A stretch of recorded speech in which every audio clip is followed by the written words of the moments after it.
Put the phone down for a second. Not forever. Just long enough to hear this. You found your way to these words tonight, or this morning, or whatever strange hour it is where you are. And I want you to know that was not nothing. I do not waste timing. Every door that opens in your life, even a small one like this, I had a hand in. Here is what I know about you right now without you telling me a single detail. You are tired in a way sleep does not fix. You have been carrying something, maybe several somethings, and smiling through most of it because that is easier than explaining. You have wondered more than once if anyone actually sees the real weight of what you are holding. I do. Not in some vague, cosmic, everybody gets the same form-letter way. I see you specifically tonight. Specifically, and I have something to tell you that I need you to sit with instead of scroll past. Change is coming. Not the small, manageable kind you have already made peace with, a deeper kind, the kind that rearranges furniture you thought was bolted to the floor. I am not telling you this to scare you. Fear was never my language. I do not speak it. I do not use it. And anyone who tries to move you with it is not borrowing my voice. No matter how holy it sounds, I am telling you because I would rather you walk into this with your eyes open than get blindsided by something I could have warned you about. That is not how I operate. I do not set you up, I brief you. So let us talk, really talk. Not a sermon. A conversation. The kind we have at 2 a.m. when you cannot sleep, and you finally stop performing and just say what is actually true. You know that feeling right before a storm, when the air pressure drops and the birds go quiet, and something in your body knows before your mind does. That is roughly where you are. You have felt it. Do not pretend you have not. I have watched you lie awake running through scenarios, watched you flinch at news that should not have mattered to you personally, but somehow did. Here is the honest version. Some structures in your life are going to loosen. Maybe a job that felt permanent. Maybe a relationship you built your identity around. Maybe just a sense of this is how things are that is about to prove less solid than it looked. I am not going to pretend that is painless, because it is not. Loss is loss, even when it is necessary. But I want to tell you what is actually happening underneath the discomfort, because it changes everything about how you experience it. I do not tear things down to leave rubble. I tear things down because I am already holding blueprints for what goes up next. And you cannot build the next thing on a foundation that was cracked to begin with. Some of what you are about to lose was never load-bearing. It just felt permanent because it had been there a long time. So here is my actual ask. And it is smaller than you would think. Do not decide. In the moment the floor shifts, that I have abandoned the building. Decide that now, ahead of time, while things are calm enough to think clearly, pick your answer in advance, because the moment things wobble is a terrible time to be figuring out for the first time whether you trust me. Somebody, somewhere, taught you that being a person of faith means not being sad, not being scared, not grieving out loud. That is not from me. That is a costume someone handed you, and I would like you to take it off. You are allowed to hurt about what is ending, even while you trust what is coming. Those are not contradictory. I wept at a grave I was about to empty 4 minutes later. I knew the loss was temporary, and I still let myself feel it in the moment. If it was good enough for me, it is good enough for you. Cry about the thing that is ending. Then still crying if you need to. Keep walking toward me both at once. That is not weak faith. That is the only kind that is actually real. Here is something people get backwards constantly. Hard seasons do not install fear or faith into you from the outside. They reveal what was quietly already there, growing in the dark where you could not see it. Squeeze an orange and you get orange juice.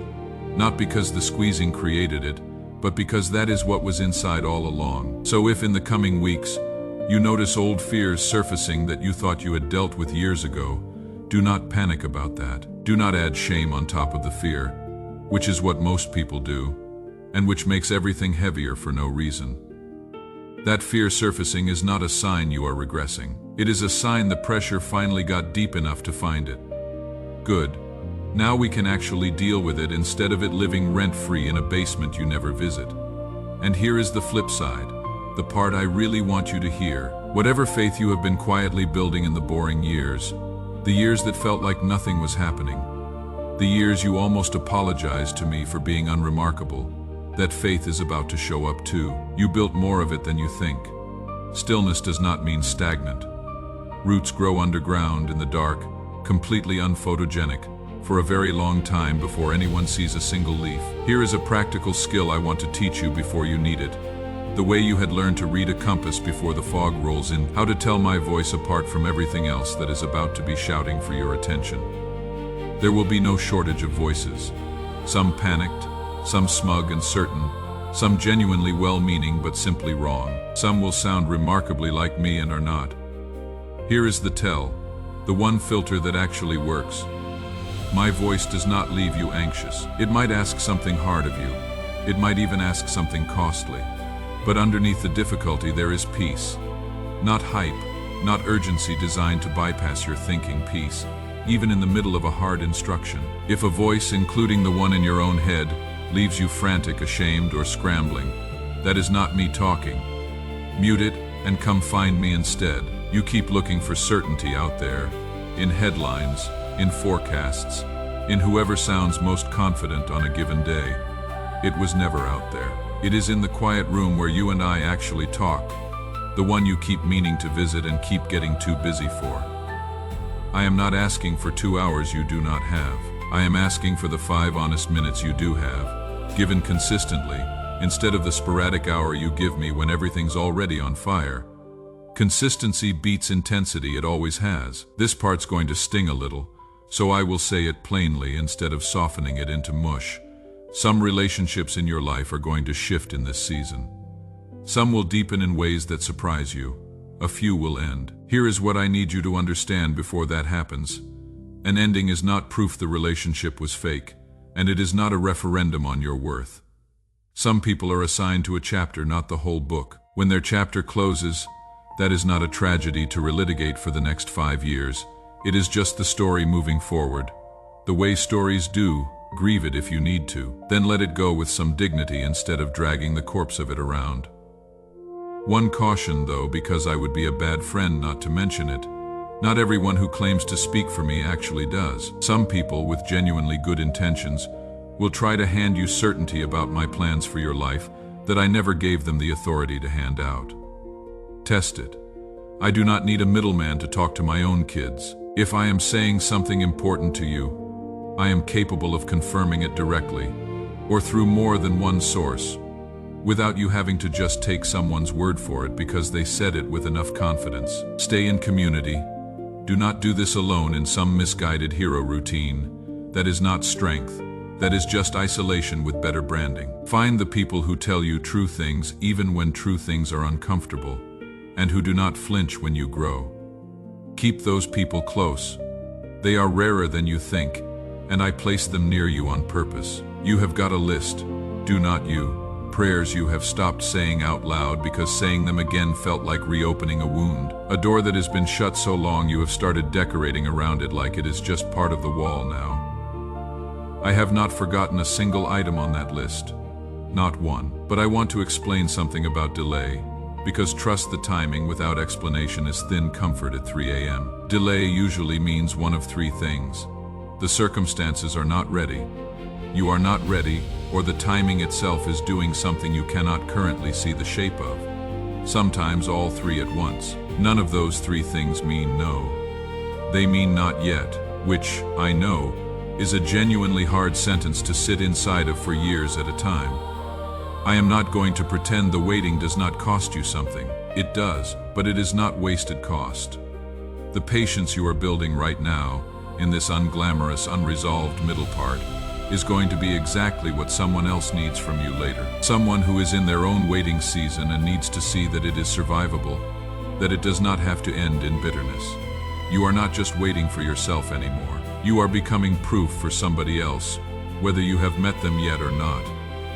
I do not usually do things in one dramatic crash, however much movies would have you believe otherwise. What is coming will arrive in waves, and I want to walk you through the shape of each one so you are not caught guessing the unsettling. This one comes first, and it is the hardest, because it asks you to let go of something before you can see what is replacing it. Open hands, nothing in them yet, genuinely uncomfortable. It will not last as long as it feels like it will in the middle of it. The clarifying confusion resolves, sometimes painfully, into clarity. A relationship shows its true colors. A path reveals whether it actually leads where you thought.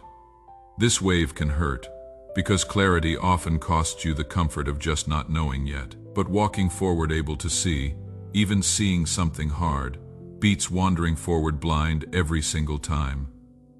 The strengthening. You look back at the first two waves and realize almost with surprise that you are still standing.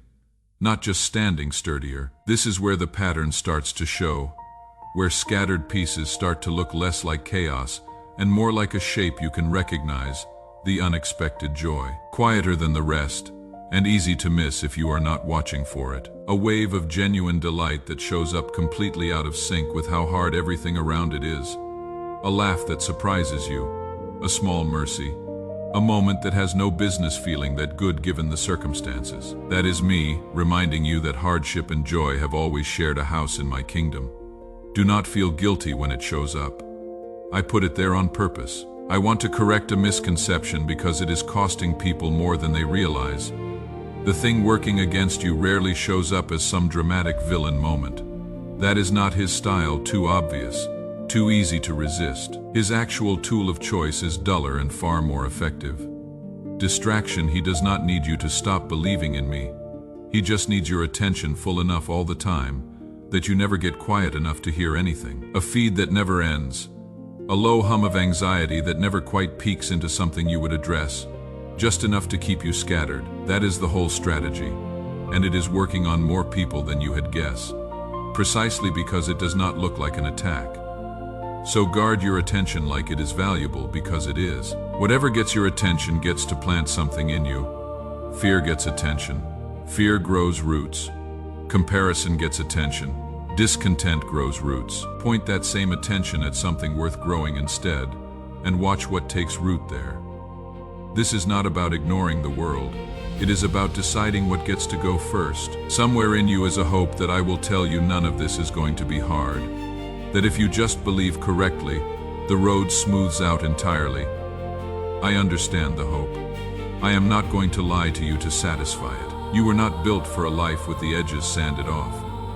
You were built for something with actual weight to it, and weight requires resistance to build strength. That is just how muscle works, spiritual or otherwise. The people who have mattered most across history were not the ones who got the easiest road. They were the ones who kept trusting on the hard road, who let their scars become something useful, instead of just something to hide. I am not asking you to want difficulty. I am asking you not to bolt the second it shows up. There is a real difference between chasing suffering and refusing to run when unavoidable suffering finds you anyway. I am asking for the second one, and here is the actual promise, not the greeting card version of it. You will never carry more than the two of us can carry together. Not you alone together. If it feels unbearable, check whether you quietly picked it back up after handing it to me. That happens more than people admit. Hand it over again. I will not get tired of taking it. That is not politeness. That is just true. Let us address the specific voice that has probably been running commentary this whole time, telling you you are not ready, that everyone else seems to have this more figured out than you do, that you are going to be the one caught flat-footed when things actually shift. That voice is lying to you, and it is not mine. Ready was never the same thing as fearless. Some of the bravest moves in history were made by people who were terrified and did the thing anyway. That is not a lesser form of courage. That might be the only real form there is. Courage that requires zero fear is not courage. It is just an absence of stakes. You have exactly the courage you need, and you are going to find that out in real time, which is honestly the only way anyone ever finds it out. Fear likes to pretend it is protecting you. Like staying hyper-alert to every possible threat somehow makes you safer. It does not. It just makes you pay the emotional cost of disasters in advance, most of which never even arrive. I am a considerably better security system than that. Let me handle the watching. You handle the trusting. Divide the labor that way, and you will sleep better. I have spent a lot of this letter on what is shifting, loosening, ending, And I do not want you walking away thinking that is the whole story, because it is not. There is restoration in motion too, and I would like to tell you about it now, so hope has something specific to hold instead of something vague. Some things you quietly stopped believing for because the wait outlasted your patience for waiting. I never stopped working on. Some relationships you filed under permanently broken are not finished yet. Not from where I am sitting. Some strength you assume you lost for good is coming back. And not because you will dig deep and rediscover it on your own, because I am going to hand it back to you myself at a moment you will not see coming. Restoration rarely arrives wearing the outfit you expected. Plenty of people prayed for it, got it, and did not recognize it because it looked nothing like the picture in their head. Do not make that mistake. Stay flexible about the shape it takes. The goal was never to rebuild your old life exactly as it was. It is to build something truer, something that actually fits who you are now, instead of who you used to be pretending to be. Watch for doors that open without you forcing them. Watch for help arriving from a direction you never expected to look. Watch old wounds start closing in ways that catch even you off guard. Not coincidence. Me, quietly and specifically, putting things back together in an order only, I can see clearly. I have not been preparing you just for your own sake, if I am honest. There are people around you right now, people you already know, and some you have not met yet, who are going to need something steady to look at when everything else is loud. And I would like that steady thing to be you. That does not mean having all the answers. It does not mean performing okayness you do not actually feel. It just means that when someone eventually asks how you are still standing, you will have something true to say. Your hope was never resting on the things that are currently shaking. It was resting on something that does not move. Your steadiness will do more convincing than your arguments ever could. Nobody needs you to win a debate about whether I am real. They need to watch you keep trusting me when trusting me actually costs you something. And let that be the argument. Most of what matters in this season will not be dramatic. A kind word landed at the right second. A quiet prayer for someone who does not know they need it. Choosing to forgive when payback would have felt so much better in the moment. Small, unnoticed by almost everyone. Noticed completely by me. 2 houses, same street, same storm. One collapses, one does not. From the outside they had looked identical for years. The only real difference was invisible until the storm made it visible. What was actually underneath? I want you to do an honest inventory before the wind picks up, not after. Where is your security actually resting right now? On me, on my character, my word, the fact that I do not change my mind about you depending on my mood? Or has it quietly drifted onto something that was never built to carry that kind of weight? A job title, someone else's approval, a 5-year plan you got a little too attached to. None of those things are bad on their own. I hand out good gifts constantly, and I am not asking you to resent them. I am asking you to notice what you have been resting your actual weight on, because whatever it is will get tested. And only one foundation was ever engineered to hold the full load of an entire life. If the inventory turns up some sand where you thought there was rock, good. Now you know while there is still time to move the house. It is not too late. It is basically never too late while you are still breathing and still willing to listen to me. Some of you are not reading this as a warning about what is coming. You are already there. The wilderness season has already started, and it has already lasted longer than you budgeted for. I want to correct something directly. The wilderness was never a punishment. Every wilderness season in the history of anyone I have ever loved was preparation, not rejection. I have led entire generations through deserts, not because I forgot them out there, but because some lessons about trust simply cannot be learned anywhere that has backup resources to lean on instead. The desert strips away every substitute until the only thing left standing is your actual relationship with me. That is not cruelty. If anything, it is the most honest form of love I know how to offer. The kind that will not let you settle for a decent counterfeit when I have got the real thing waiting. If that is you right now, I have not wandered off. I know it can feel that way. Feeling and fact are not always the same thing. There are seasons where I am vivid and unmistakable, and seasons where I am quiet, and it takes more faith to sense me at all. Both are equally real, and quiet does not mean absent.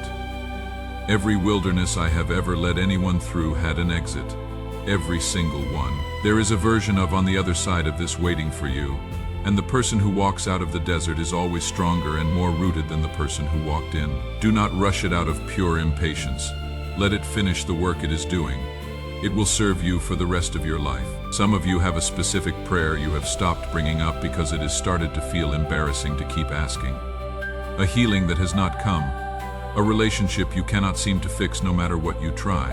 A door that stays shut no matter how many times you have knocked on it politely, then less politely, then with something closer to desperation.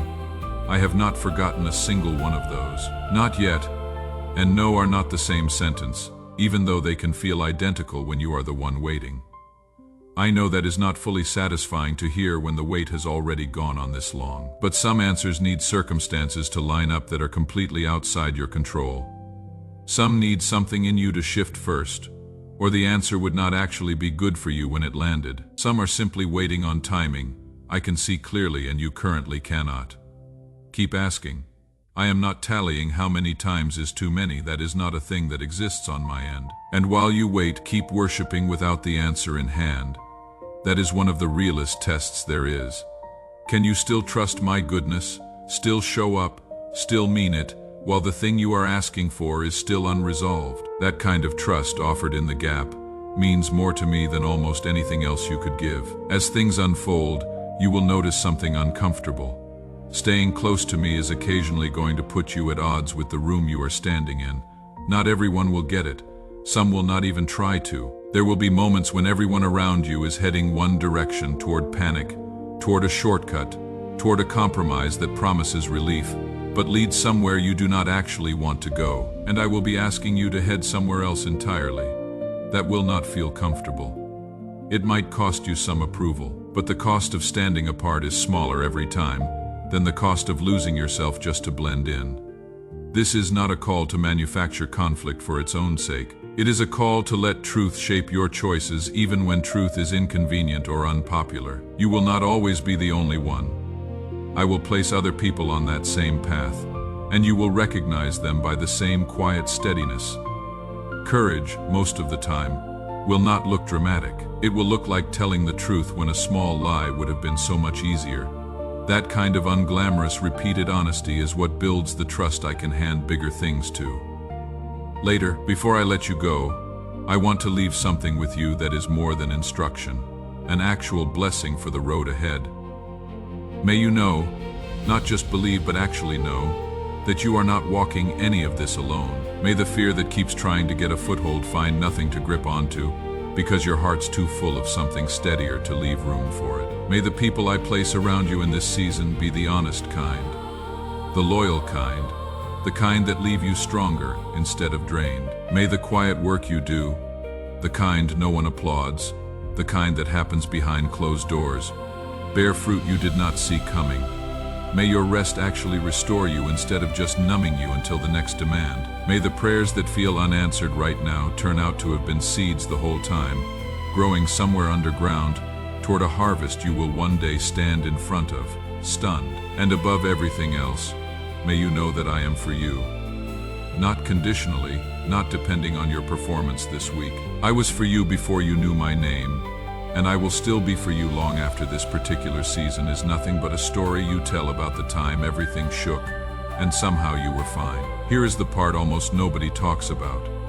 Some of you are currently in the calm part, and the calm feels suspicious. Nothing's technically wrong, but you cannot shake the sense that you are standing in the hush right before something starts. The way a room goes strange and still 10 seconds before a thunderclap you somehow already know is coming. I want to tell you what that quiet actually is, because it is not what it looks like. It is not empty. It is not wasted. I use still seasons the way winter gets used. Nothing visible above ground. Everything important happening in the root system. Out of sight, completely unglamorous, and absolutely essential. Farmers do not panic about winter. They know exactly what it is for. Do not waste this quiet resenting it for not being more dramatic. Some of the most important work I ever do in a person happens during the seasons that look, from the outside, like nothing at all is happening. I am rearranging things you cannot see yet, softening something here, reinforcing something there, quietly closing a door so gently you will not even remember later that you once wanted to walk through it.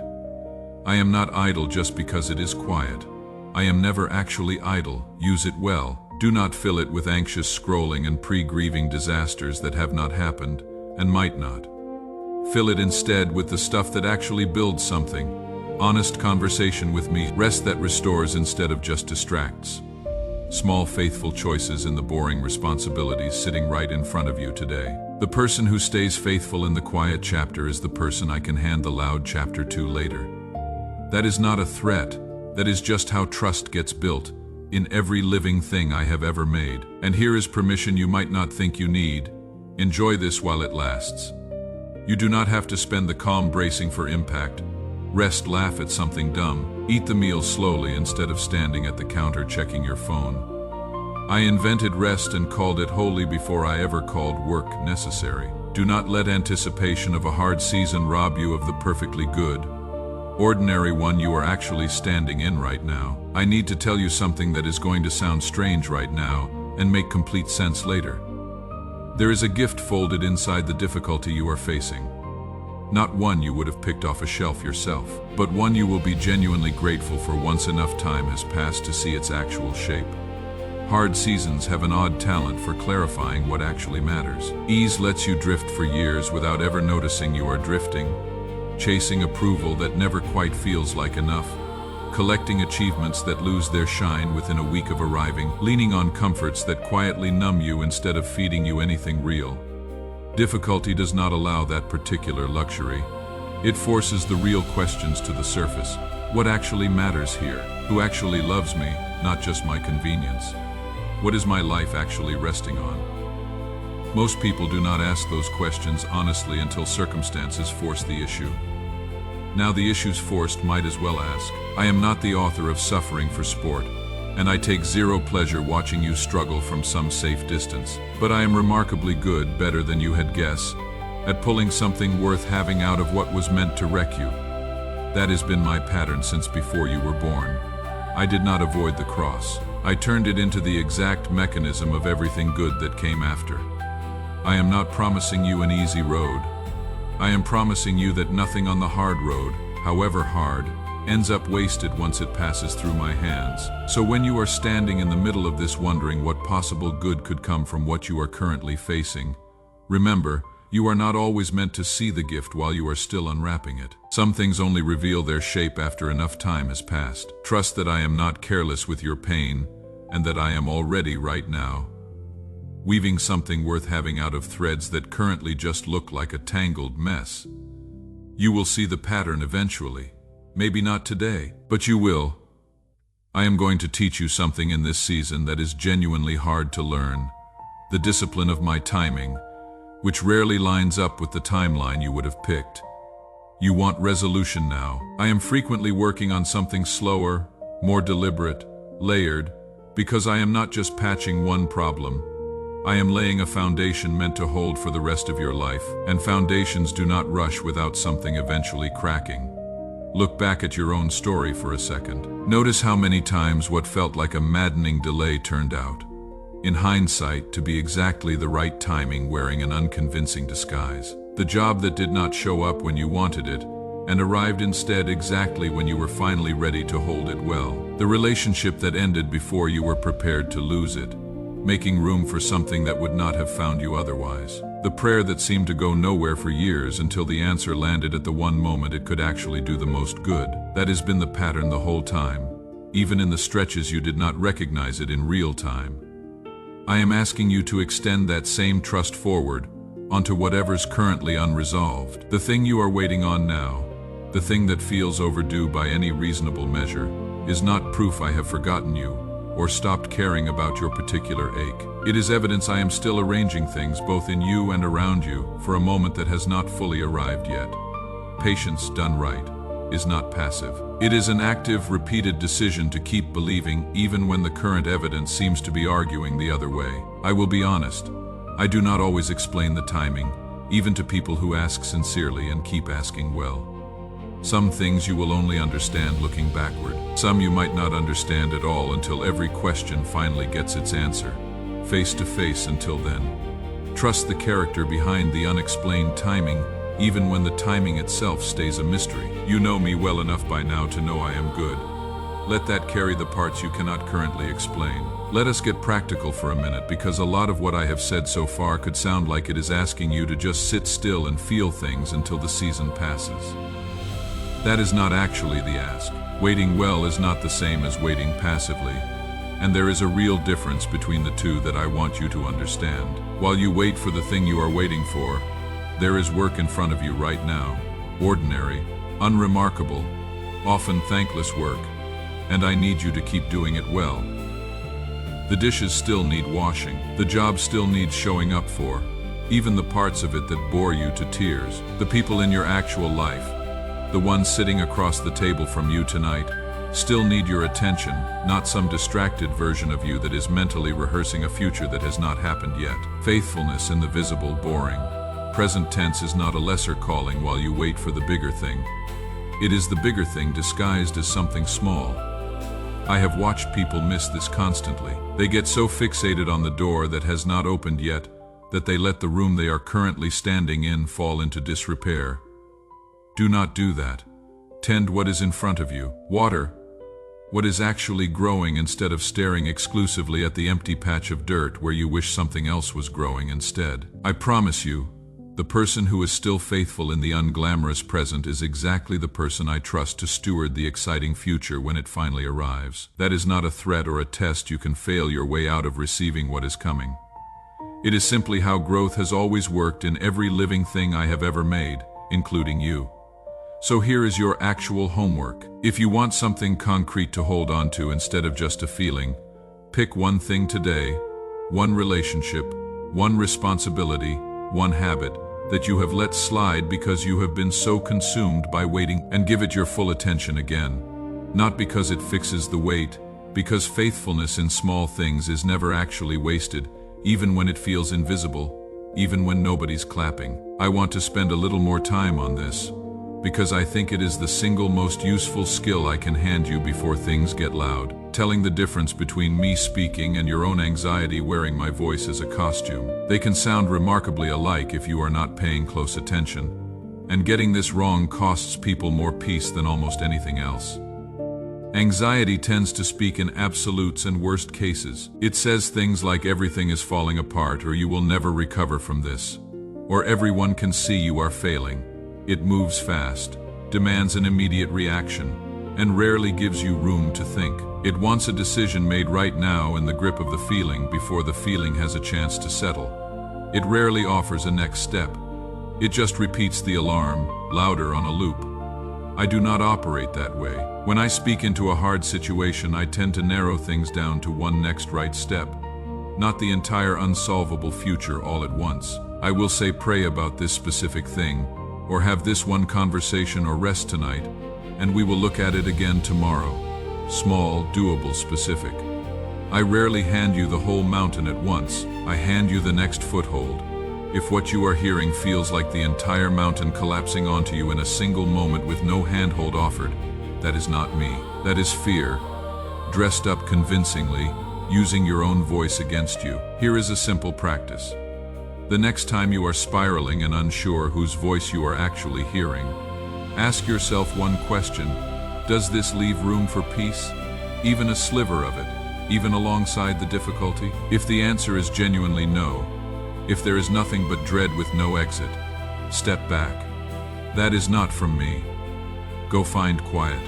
Ask again. I promise I have not gone anywhere, and I am not nearly as loud or as frantic as the voice you have been listening to. I know there is a question sitting underneath a lot of what I have said, one you might not have said out loud yet. If I love you this much, why do not I just remove the hard thing entirely? Why the waves? Why the wilderness? Why not simply smooth the whole road out and spare you the difficulty altogether? I could. I want you to know that clearly this is not a matter of ability. It is a matter of what actually serves you in the long run versus what feels better in the immediate moment.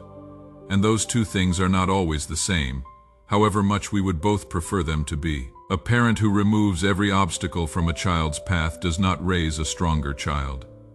They raise a child who has never had to discover what they are actually capable of, who has never tested their own legs, who panics the first time I am not there to catch them because they never learned that they could stand on their own 2 feet with my hand simply steadying them rather than carrying them entirely. I am not building you to be fragile and protected. I am building you to be strong and free, and those require different parenting. Strength gets built through resistance every time. No exceptions in every living system I have ever designed. I let you face real difficulty not because I enjoy watching you struggle, but because the alternative, a life with every hard edge sanded off in advance, produces someone who is never actually tested, never actually proven, never actually free in the deepest sense of the word. This does not mean I am absent during the difficulty. Quite the opposite. I am closer during the hard parts than during the easy ones, more attentive, more present, because that is when you need me most and that is when I show up most fully, even if it does not always feel that way from where you are standing. I am not the parent who removes every obstacle. I am the parent who walks every obstacle with you, hand actually in yours, the entire way through. I want to be straight with you about something most encouraging words tend to skip past, because I would rather you go in informed than surprised. Getting through this season well is going to cost you something. Not in a punishing sense, I am not extracting a fee for my help, but in the plain sense that growth is never free. It costs comfort. It costs certain habits you have leaned on that were never actually serving you. It might cost some relationships that were quietly holding you back more than helping you forward. Here is the honest trade. It will cost you the illusion of control. You have probably built a fairly elaborate system for managing your own life. Plans, backup plans, contingencies for the contingencies. And some of that system is about to prove less reliable than you had hoped. That is not me being cruel. It is me loosening your grip on something that was never actually yours to fully control in the first place. So your hands are free to hold on to something that will actually hold you back. It will cost you some certainty too, at least for a while. You like knowing how things will turn out. Most people do. This season is going to ask you to move forward without that certainty more often than you would like. Trusting the character of the one leading rather than the visibility of the whole path. That is uncomfortable. I am not going to pretend otherwise, but it is also, historically, exactly the condition under which the deepest trust gets built.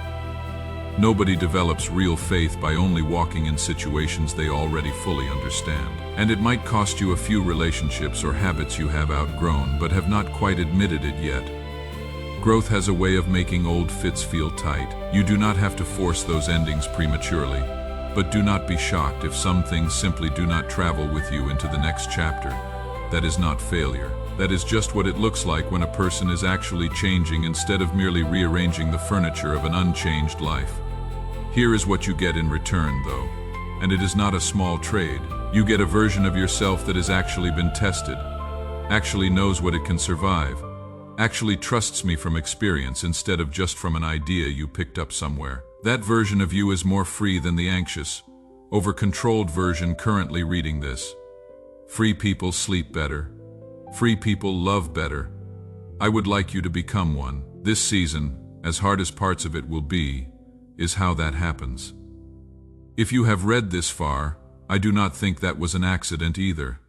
Something in you needed to hear all of this today, even the parts that stung a little, even the parts you will probably need to come back and reread when things actually get hard, and this all starts to feel more theoretical than practical. So let me leave you with something to actually do, not just something to feel. Tonight, or whenever you finish reading this, I want you to say something out loud.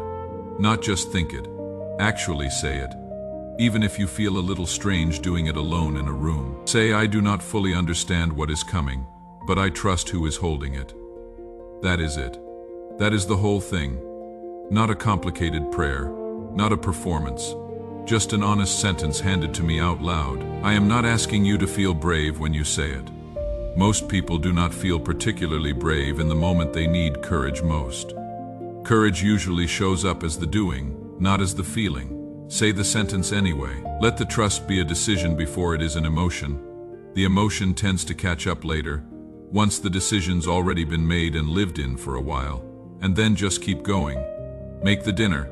Answer the email. Show up to the ordinary Tuesday sitting in front of you, carrying this conversation quietly with you, instead of setting it down the moment you close this page. That is really all faith has ever asked of anyone, not a dramatic leap performed once, but 1,000 small, steady steps, taken one after another, in the direction of trust instead of the direction of fear. There is one more thing I want to hand you before we close, and it might be the most important one, because it turns everything I have said so far outward instead of just inward. You are not only going through this season for your own sake.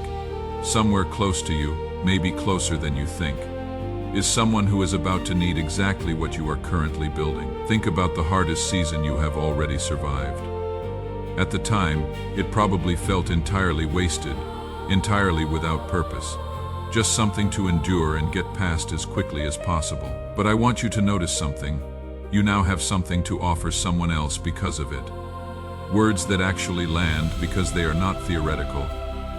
A kind of patience that only comes from having waited yourself. An ability to sit with someone in their dark room without flinching or rushing them toward the light, because you remember exactly what that room felt like, and you are not scared of it anymore. That is not an accident, and it is not wasted pain either.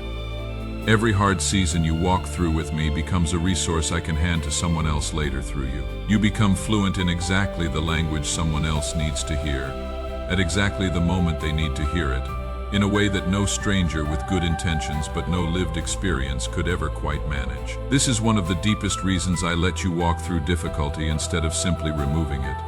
Not just to strengthen you, but to qualify you to help carry someone else who is currently where you used to be. So as you move through whatever's ahead, keep half an eye open for who else is nearby, struggling in ways that might not be obvious from the outside.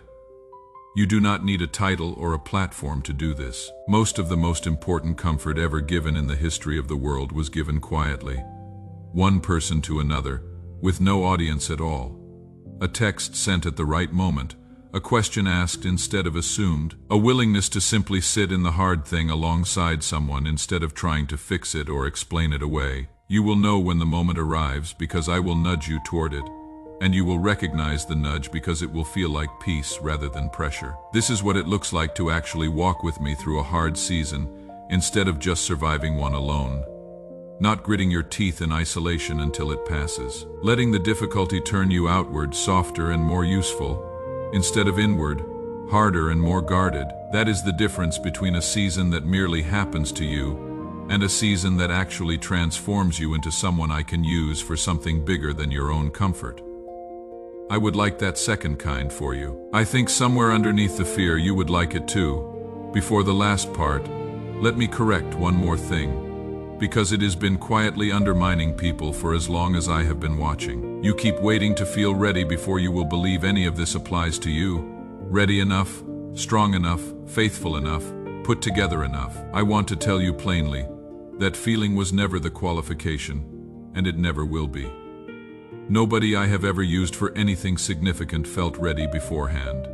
Not one. The people who ended up doing the bravest, most consequential things in their lives almost universally describe feeling underqualified, right up until the moment they did the thing anyway. Readiness, as most people define it, is a feeling that arrives, if it arrives at all, somewhere in the middle of the doing, not before it starts.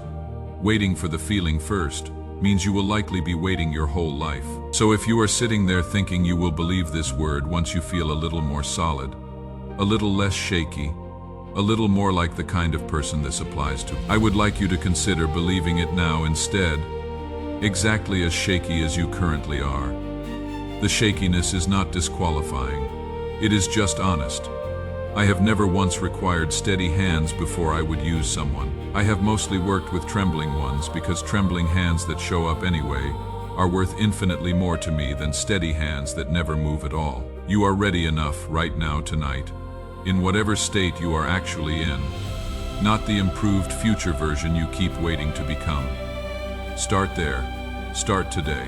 I will meet you exactly where you are, because that is the only place I have ever actually met anyone. All of it comes down to one sentence, and I would rather you remember this than anything else I have said. I am with you, and that is actually enough. It always was. Hard days are coming. I will not dress that up to make it easier to hear. But hard is not the same as hopeless, and shaken is not the same as broken. You are held by something that has never once let go, not even in the stretches where you could not feel it holding you. So keep walking, eyes open, heart soft, hand in mine. Whatever's coming, we take it the same way we have taken everything else. One honest step, one real prayer, one ordinary day at a time, until you are standing on the other side of this looking back, finally able to see clearly that I was carrying you the entire way through. I love you. That was never going to change, and it never will.